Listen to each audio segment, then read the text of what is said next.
Welcome to Passion Inspires. Join us as we explore the world of marketing and design and share insights and stories that spark inspiration and drive meaningful change.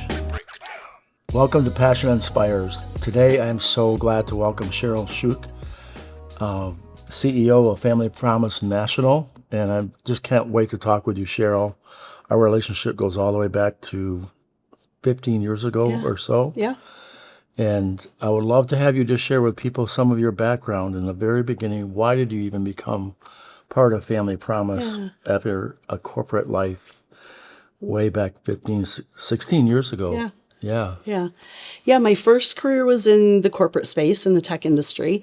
Really exciting time to be in that industry. I learned a lot, was with a lot of companies that were huge and small and startup and went public and grew. And it just had a really exciting experience. But as we were moving back to West Michigan from Chicago and coming kind of back to our family home state, really wanted to get involved and embedded in the community.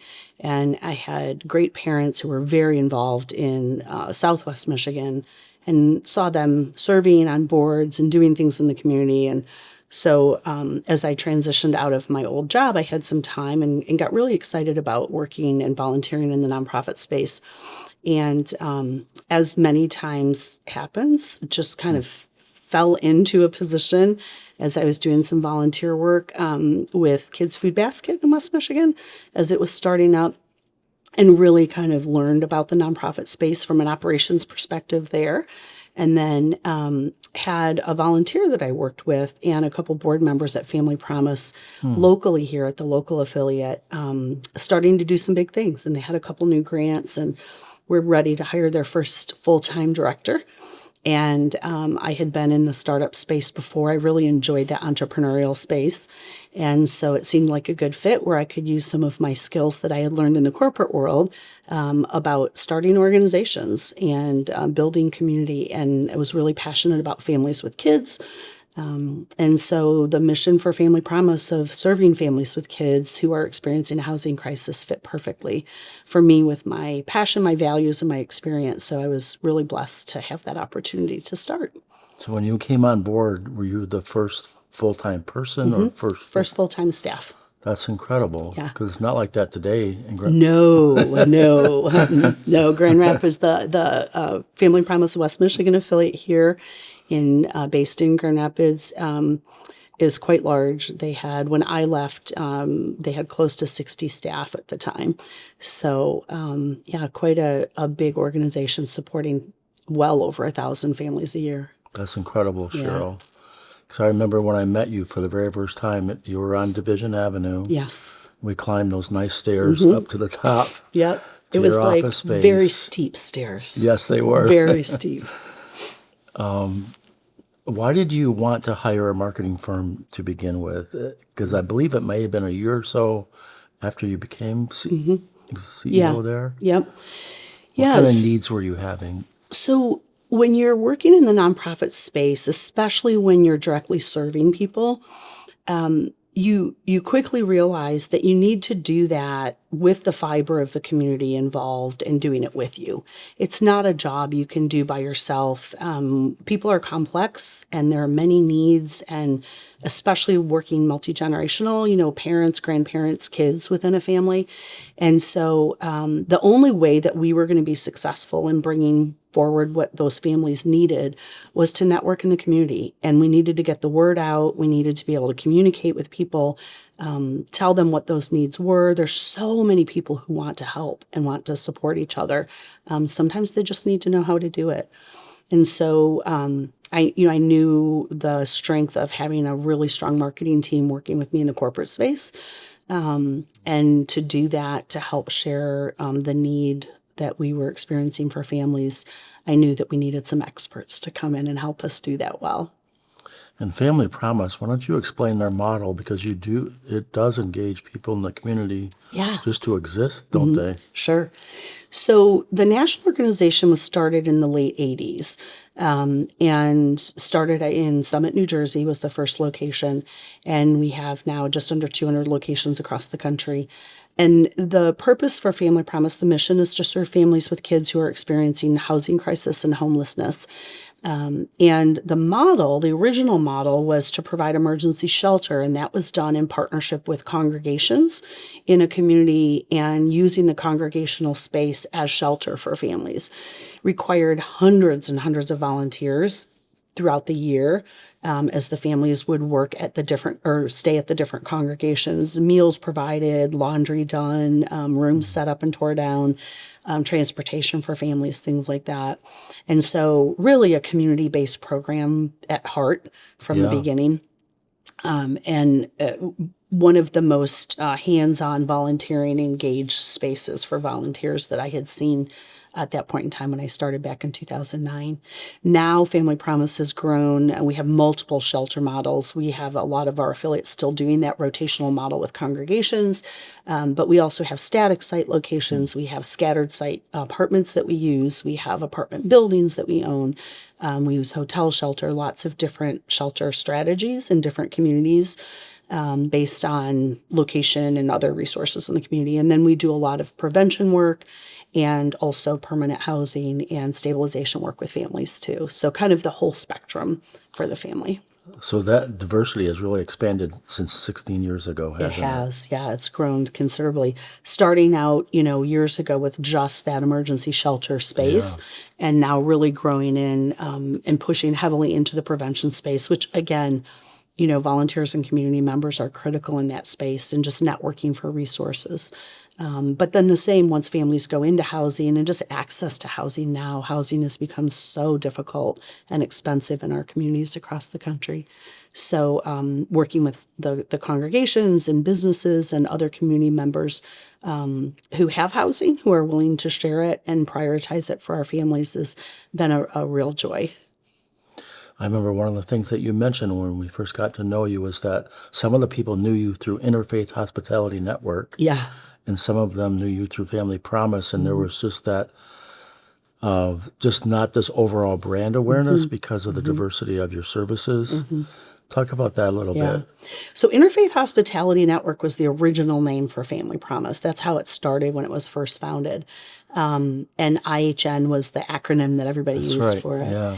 And there was a point in time in the early 2000s where the national office changed their branding to Family Promise when they started to expand beyond just the shelter and really doing more stabilization services and other interventions for families.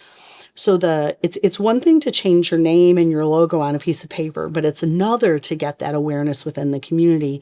And it was another reason that we engaged with Scott Allen was to really help us with that branding piece and try to raise the prominence of the Family Promise name. So we would go into organizations or talk with people at community meetings and talk about what we did. And they would say, oh, we do something like that at our congregation. It's called Interfaith Hospitality Network. And we're like, that's us. So, and that was years that we struggled with that until we had you all come in and help us with some rebranding work. Well, I remember some of the research that Rachel and I had done. We had what we love the most, one-on-one interviews, right? That's where we find the most intimate conversations, the most heartfelt.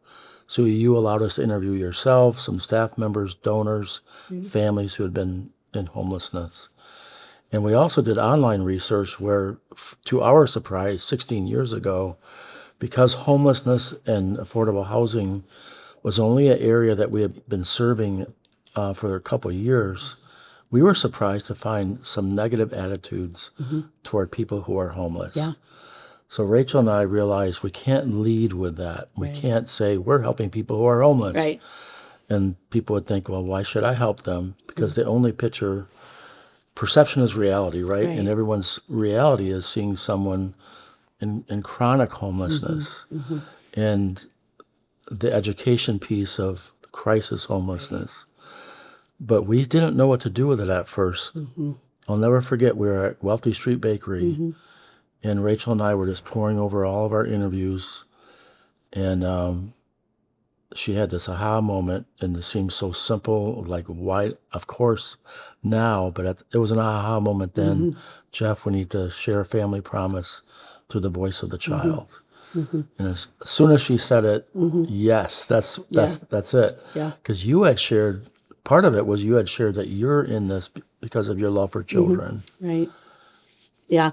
No one in our community really understood that there were unsheltered children in our community. Yeah. Because you don't see them. Like you said, the stereotype when you think of the word homelessness is really panhandling. That's what people think of, or sometimes they think of encampments where they see tent cities or things like that. But even just panhandling is something very different than homelessness. And a lot of people who panhandle aren't homeless. And so how did we communicate that? What we were doing was serving families with kids who were very much like our families. But to get past that initial stereotype was really difficult. And so we knew from our volunteers that the reason they engaged was because they wanted to give these kids a bright future, and they really saw the opportunity to serve these families with children who had needs very much like their own families, and they could identify with them and understand what those needs were. So when we started leading with Voice of the Child, it just skips over everything. It takes everything away, and you're now talking about a child, and everything else you discuss is through that framework, and that was a game changer. Yeah. I still am so proud of our opening frames of your video because of a child, young boy walking home along the sidewalk, taking a turn, seeing his front porch. His mom was putting garbage bags filled with his toys, possessions on the front porch. Yep. And he knew something was up. Yeah. And just that disarms everything, doesn't it? Yeah. We're seeing this whole journey. That it was a child's voiceover. Yeah. All the print collateral, your website. I remember the header on your website said, we lost our home, but Daddy says we're going to be okay because Family Promise is going to help us. Right. Right. And instead of just saying that you provide housing like with your home trailers, we wanted to have a child jumping up on our bed. Yeah. Yep. And you were introduced, wow, they provide homes as well, Yeah. Yeah. So it was a joy to work on that for you and to see the impact that had. Yeah. How did it feel as the one going out talking to donors to be able to present your brand in that perspective? So same thing. It allows you to skip over all of the other things right into the space of what does this family need or what do these kids need. But, there's so much joy that kids bring. And I think when you think of a child, you often think of, you're thinking of the horrible experience that they're having and being homeless. But you're also thinking of the huge potential and the future opportunity.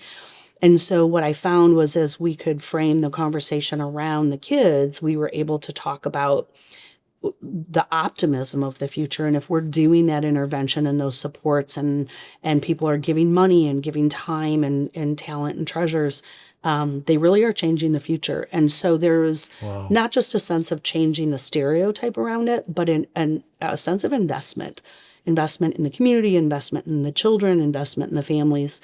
And I think that changes how we think about the impact that we have, not just as donors, but just as community members and how we see each other. Compared to the trauma, if that child stays in that trauma, Right.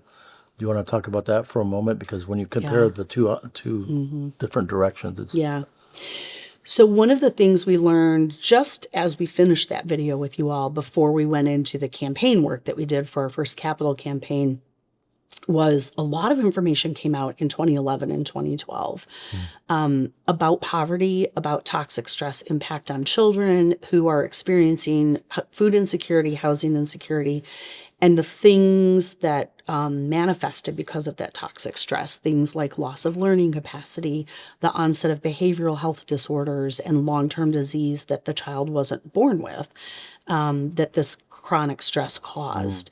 And so as those different studies came out and the American Academy of Pediatrics really pushed into that space, we were able to talk about more prevention work, about keeping housing, about making stays of people being unsheltered short and rare and non-reoccurring. So the investment in sustainable practices, ways that we could help the family do stabilization work to really ensure that they could keep the house once they got it again. Those things became really front and center for us.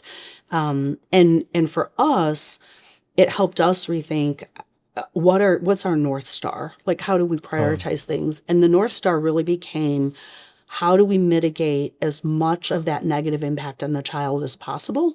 And how do we provide for a huge, most optimistic scenario for future opportunities for the child?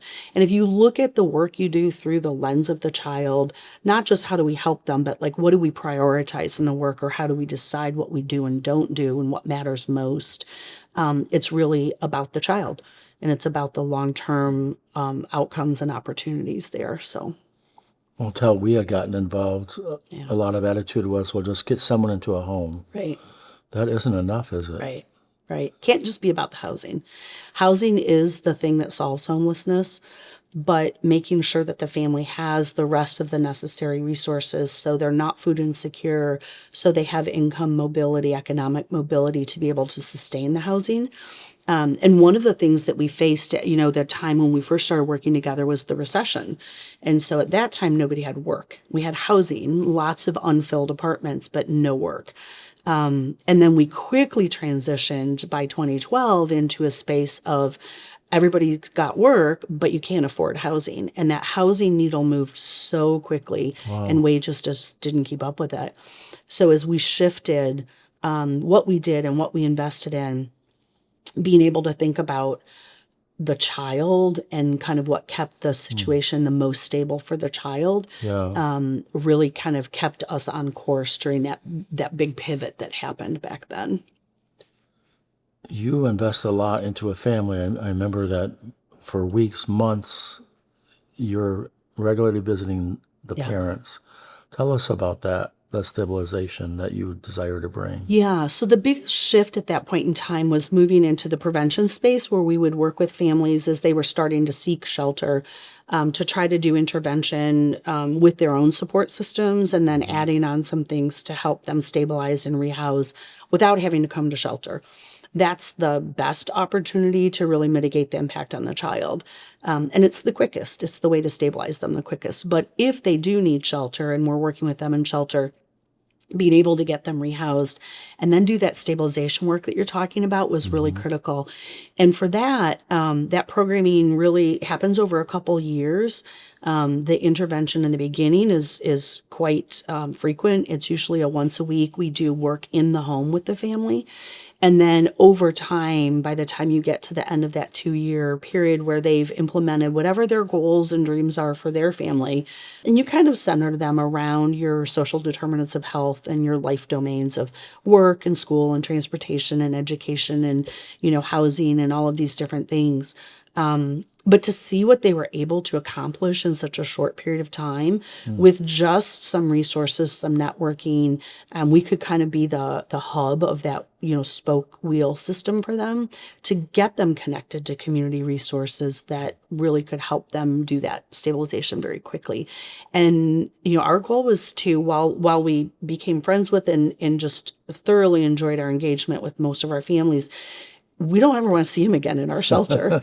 We're happy to see you at the grocery store, but not at the shelter. So that work became really pivotal in sustaining the impact. So as we were doing those investments in those other things, we wanted to make sure we didn't have to do it over again. Yeah, as a parent, you're a parent, I'm a parent. I remember living through the recession when all the marketing budgets stopped, and I just was not a good provider. It was terrifying, and you feel like I felt a season of my life where I felt like a failure. And just the depression that came over my heart at that time. We didn't lose our home, but I can't imagine the next step of either losing your spouse or your home and then being with your children so vulnerable.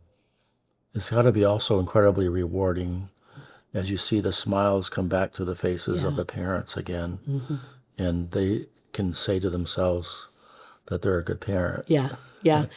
And that's the hardest part, I think. So many of our parents are single parents too, so they don't really Yeah. have anybody else to lean on as they're going through this. Yeah. And as you get closer to homelessness, you really lose your social network. You lose your resources. It gets very expensive to be homeless. So just the opposite happens of what you need to Of be what you happening. need to be happening, exactly. And so for the parent, anytime we're in crisis, and people don't think about this often, but I always say, think about when you have an unexpected death and a funeral in your family. Time kind of seems to stop. You're very in the moment. It's really hard to plan.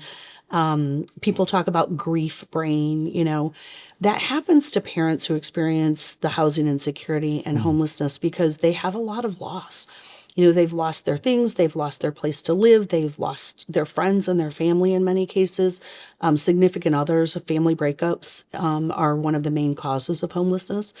And so, so much grief and loss happening in that moment. And we all, when we're not in that space, think, well, it's really easy. Just budget, just do better with your money or plan better or plan ahead or whatever. And when you find yourself in those points of trauma, you say, oh, now I get it. I understand how hard it is to do that when you have those limited resources. And then to show up for your child, like you're talking about, they're great parents. Really great parents. They just need a minute to breathe and some resources to help, bridge the gap, pay some of the bills, and get settled again. So That's an incredible insight, Cheryl, because I didn't think of the word grief. yeah, I can see fear, anxiety, a lot of grief. failure, but grief, that really is loss, isn't it? Yeah, just like during the recession, you talked about, jobs going away, careers going away, your identity. You lose that sense of self, and it's a loss. It's a big loss. Yeah.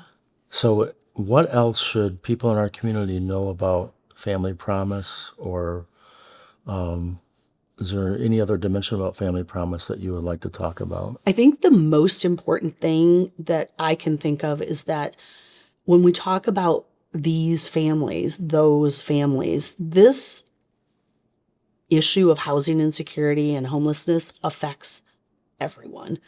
There is not a zip code, there is not a community in the West Michigan area and across the nation that you don't see people losing their homes. People of every socioeconomic status. The stronger somebody's social network is, the less likely they are to be literally homeless on the street, but they can be unhoused and doubled up in many situations. And so when we think of it, people experiencing this thing that's happening to them are families just like our families. Their kids are going to school with your kids. They're community members. They're working alongside of you at their places of employment. And so we have to stop thinking of it from an other perspective and really start identifying with the fact that most people are a paycheck away from something, in a crisis level happening for them with their housing. And a lot of people don't have control over their housing anymore. If you rent, your landlord's in charge. If they decide to sell the building or do something else, you have no control over that. You have no control over your rent. So this is a community problem. It's not something that people did wrong that throws them into homelessness. And I think if we can change our shift in thinking around that, I think we could solve it better. I think that we would understand what people need. I think that the earlier interventions would be more popular and more of a priority. We would be doing more intervention in school, at the school, early childhood places, Head Start locations around housing. Not just around education, but we would be identifying and networking providers in. Those are the areas that we send our staff into, really trying to get that early intervention, dialed in. So that's where we should be investing. That's how we should be thinking as a community. And it affects all of us. The kids and the toxic stress impact has a long-term tail on it for our community. It really affects people's ability to be good employees, to be good tenants, to be good members of the community. And so we want to do everything we can. We talk about how kids are our future, but we don't always put our money where our mouth is in that. So. Yeah, it gives us more empathy and compassion, understanding when we realize that, like you said, there are neighbors or people we might be seeing, admire. Right. Exactly. Every school district. I've had teachers from the school district. We've had employees from every major employer in the community. And these families are still showing up and going to work every day, and nobody has any idea that they've lost their housing. Yeah, you're right. That idea that can be in any neighborhood, middle class, not just urban areas. That's a pretty profound idea. Yep. In that how as an average person, in a middle class family in West Michigan, how do we become more aware of that, or how can we be involved and help? I think we need to think a little bit differently about housing, about how we do housing. In our country, we've kind of pushed away from multi-generational housing. You don't see as many families where you have grandparents living with their kids and grandkids anymore, or kids. You're hearing more and more now where people's college-age kids are coming home after graduation, kind of boomeranging back. But really having that sense of community in housing and sharing housing in those ways, I think that that's really critical. I also think one of the most important ways people could get involved is around zoning. We always say everybody deserves a home. We want that, except for in my backyard. And so I think really looking at the data around that, there's zero data that supports when you build dense housing or multi-story housing that your property values go down. So we should be thinking about outbuildings and other accommodations in our zoning codes, and we should be doing it in our neighborhoods, in our communities.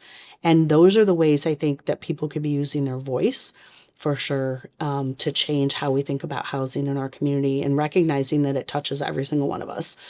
We just don't call our kids who move home unhoused because they're still living with their family in those moments. But yeah, it can happen to anyone. So changing how we think about housing, advocating for housing changes, for zoning changes, and then giving your time and talent and treasures to especially families with kids.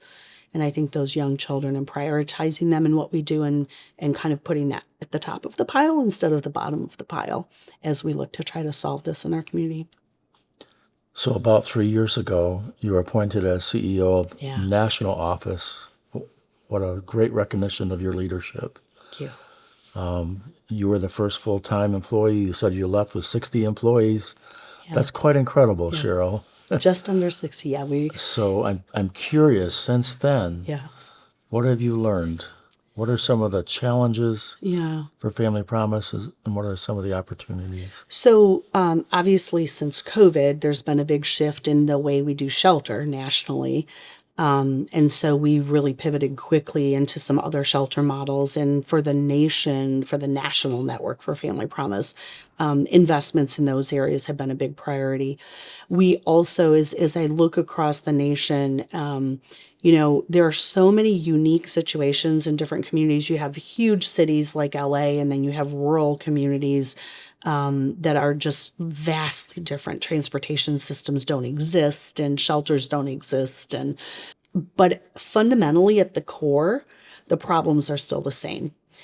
Wages don't pay for housing anymore. And the fact that we have our housing system, which we consider a basic need, controlled and operated in this for-profit space, is going to continue to cause trouble for us as a nation until we get our arms wrapped around the fact that we probably need to have some regulations around housing, how housing is used, and better correlating the cost of housing, making enough housing available, building more housing, investing in developers to allow them to build more. So when I think about it at the core nationally, the problem's the same everywhere. Doesn't matter where you live, north, south, east, west, rural, urban. The problem is just bigger in some of our urban centers.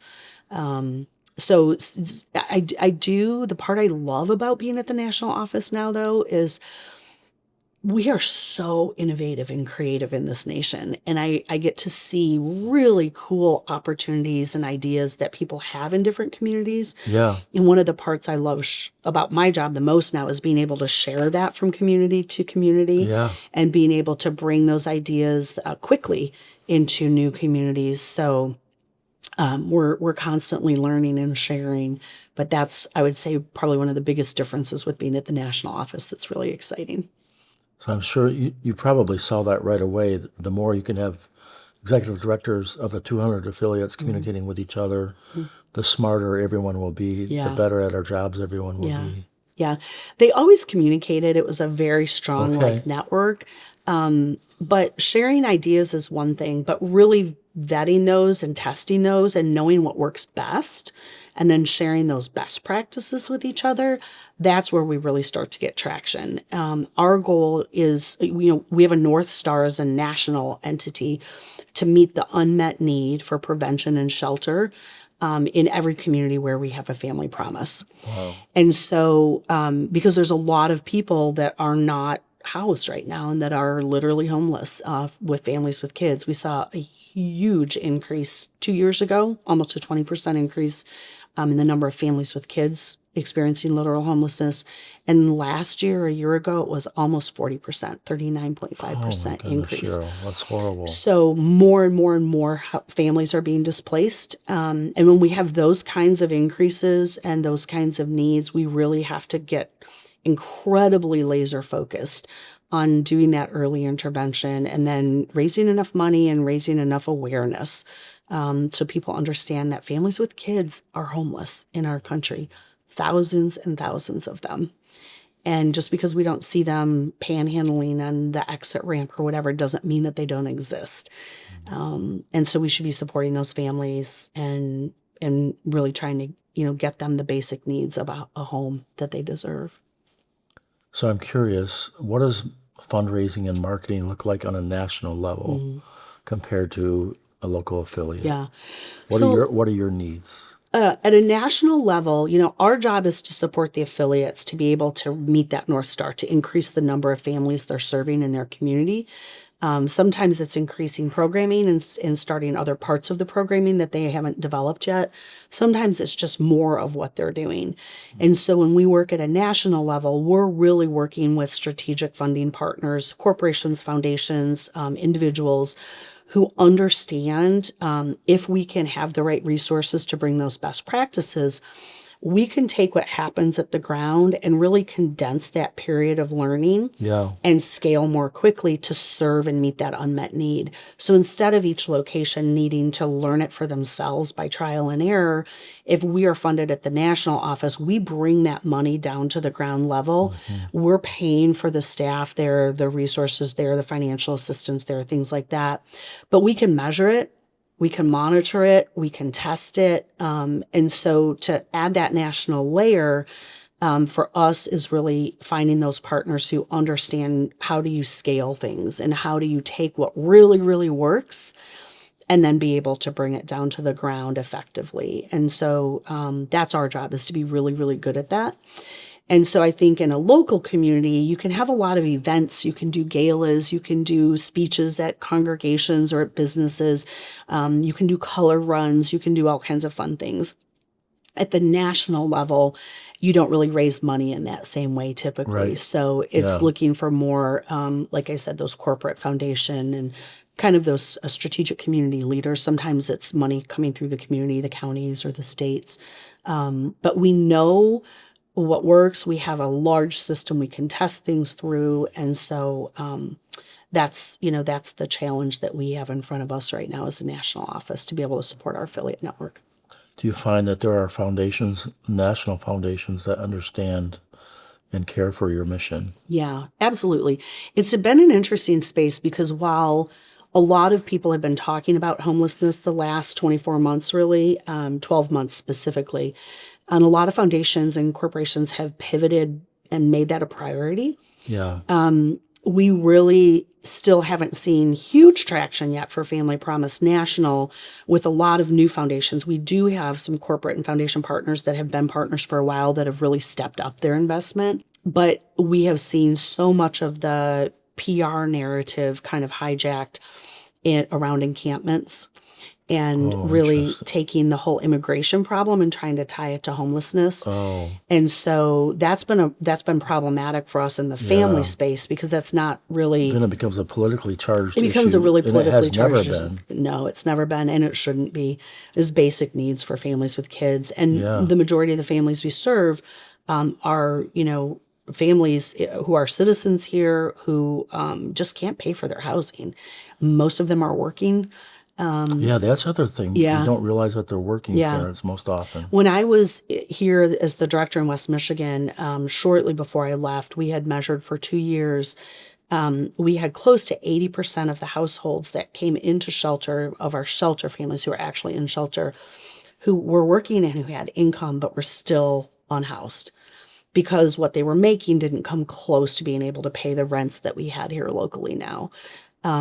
So, it just blows people's minds when they think, they're like, what do you mean they have a job and they're working and they don't have a home, And then when you show them the math, you take the budget and you show them, they're like, whoa, I had no idea rent was that expensive here now, because most of us are in our homes. Yeah. We've been paying our same mortgage for 20 years that Yeah. doesn't change ever, They have And then no you add idea. a crisis to that. And then you add a crisis to that, yeah. Yeah. And they just had no idea housing had gotten so expensive in our community.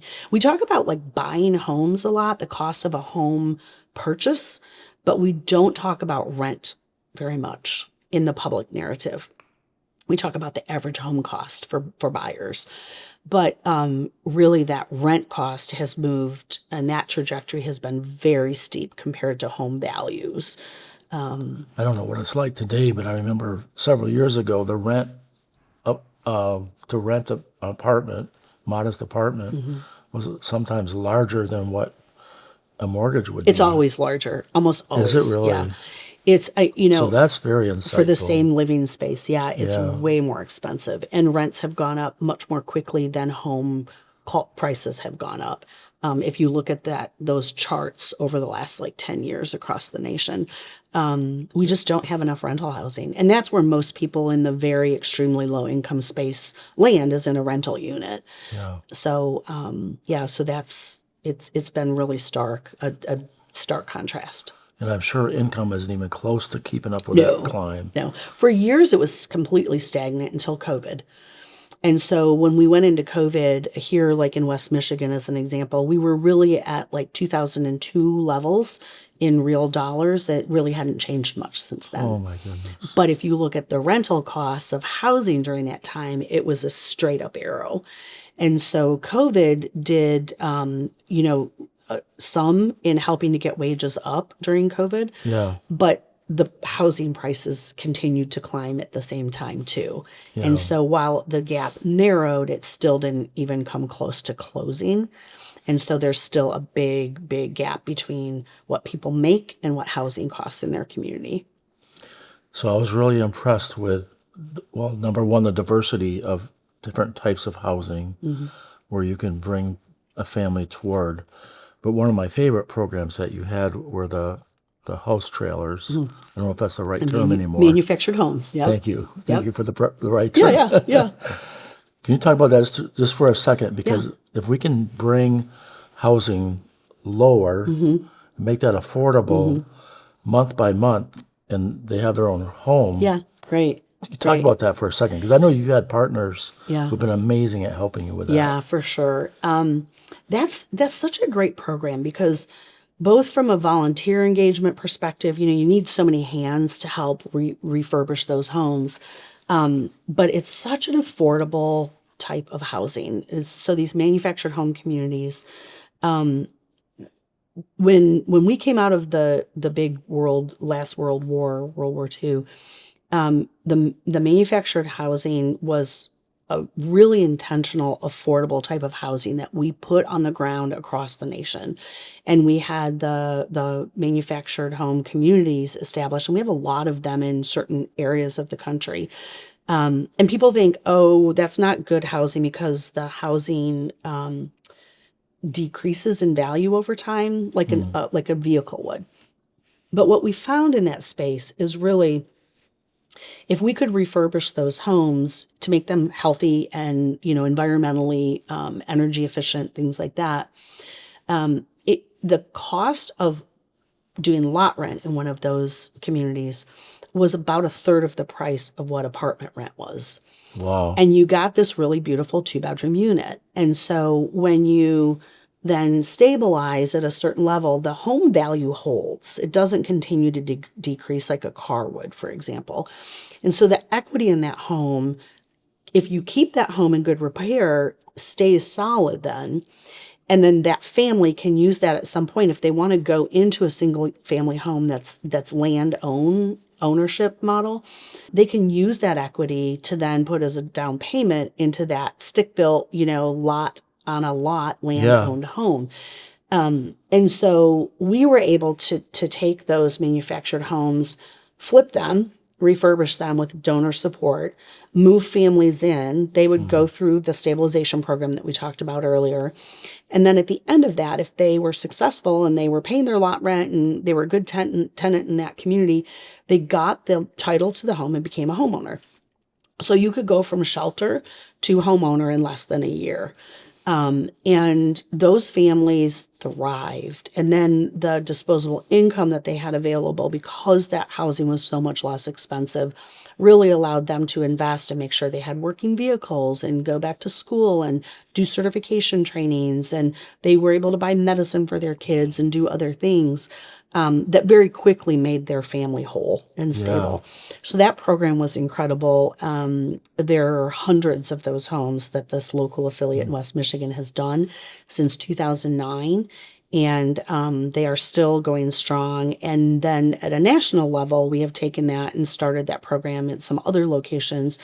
And the local affiliate here actually bought 2 of the manufactured home communities, and they actually own those now. Wow. So they're actually improving housing for the other residents who live there. They're putting community centers in, updating the infrastructure, and then they're using the money they're making from the lot rent in those communities to invest in more new housing. That's incredible. So it's a really great social enterprise model for them. And so we're looking at doing that in a few locations at the national level as well. That's fantastic.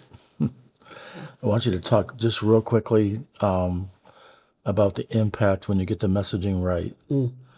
That voice of the child for Family Promise, that seemed to be, it resonated with all of us as being true to the heart of your mission, your brand. Yeah. What happens when you get that right? Everything changes. Everything changes. The traction you get with not just donors who are bringing resources forward, but your programming with the families change too. Because how you think about what their needs are and how you think about the conversation you're having and how you engage with them becomes very future focused, and it becomes more hope filled. You're able to start looking at partnerships that bring multi-generational supports in for the family. So everything changes. The way you feel about your work, the way you do your work, the way people partner with you in your work, the way people are able to support you, volunteers come forward. It changes your whole culture. It changes your identity. It changes everything about your programming. So when you really let that sink in and be kind of the root of how you approach things, it completely changes how you do your work. Wow, that's pretty profound. It's even greater than I was envisioning. Yeah, it is. It's I always think fundamental. about the ROI on donor engagement, volunteer engagement. Yeah. But you're talking about a whole mindset shift. It's a mind, and that then bleeds into the way the families think about what they're doing, and their plan going forward, how they see themselves. It changes the language you use in an organization. You become more trauma informed. And a much safer space, more of a sense of belonging for everybody, both your volunteers, your donors, the families you're serving, your staff, the leadership you're able to engage for your board. Everything changes. And so we often think about the donor side because from a business perspective, that's, your revenue stream. But even on that side, how donors see the problem changes how they invest in the problem. And so if we can do that education, like we talked about earlier, where you're shifting that mindset away from that stereotype of a panhandler and understanding and seeing it through a child's eyes, what they want to measure, the period of time they invest in, more longer term investments, more strategic investments, more prevention investments, all of those things shift because of that orientation. So now I'm really curious, okay, because we worked with another nonprofit that had affiliates all over the country. And at that time, the national office was just letting every affiliate do all their own branding, messaging, and marketing. How much should the national guide or give insight into the local affiliates and how they tell their story? So the world, according to Cheryl, in my opinion, That's what I want to hear. it's just an opinion. But I believe that a national office exists so that a local affiliate doesn't have to be duplicating everything over and over and over and over and over again at each site we have across the country. And the things that our affiliates are typically least skilled in are marketing, PR. You rarely have a staff person at an affiliate who has training in that space: communications, crisis PR management, branding, video, social media, those kinds of things. And so they're always looking for volunteers or college students or other people to help run their social media channels or do things. So if we at the national office can take that off their plate, if we can give them that brand recognition, you think of the big ones like the Red Cross or Habitat or whatever. Right. When you have that brand traction, you also have brand legitimacy that goes with that, right? Yes. Everybody knows what Habitat does. They know that they're a worthwhile organization. And so if Family Promise can do that for our affiliates as well, then it helps in that communication side explain a whole lot to people very quickly. Yeah. And then each affiliate doesn't have to reproduce that at their site level. We give them the materials, they're able to use it. We help them with the copy, we help them with the narrative, we help them with the strategy, we help them with the communications. Same thing on the fundraising side, bringing the tools forward. So it makes it plug and play for them. That's very easy. Who they partner with, what that looks like, how they get the traction locally, that's really up to each affiliate because it looks different in every community, and that's something you can't really standardize. Right. But programming you can standardize because when you have a whole bunch of locations doing shelter, for example, you can measure and see who's really moving families through making those stays as short as possible, having the best outcomes to permanent housing that people keep long term and it's sustainable. We can measure that. And so if we know what works best, we want to try to get everybody kind of unified around those best practices. That applies to fundraising, that applies to how you manage your operations, your finance, your HR, it applies to your marketing, your branding, everything. So if we can put that backbone infrastructure and do that research and do that testing and design and bring deliverables and materials forward, I think that's the best use of our time and resources, both on outcomes for the families, but also in helping the local affiliates, really be able to spend their dollars where it's needed most for their community. That's incredible value for that affiliate, isn't it? For sure.